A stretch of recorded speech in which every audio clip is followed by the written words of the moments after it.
c'est la première fois que je suis dans la vague de Chopo. Et c'est une vague très dangereuse, il y a beaucoup de vitesse, et, très dangereuse. Et les autres compétiteurs, ils sont très bons, je ne sais pas où est-ce que je vais faire dans la compétition. C'est très difficile.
Chopo wave, in my opinion, is the best or the better wave in the world.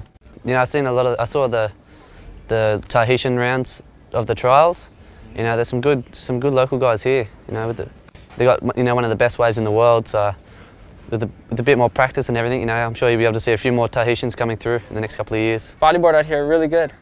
You know, they do all sorts of the moves that we do, you know, so it's really good to see. We come down from different places and they're all doing the same big tricks and same things that we've been doing, so it's good.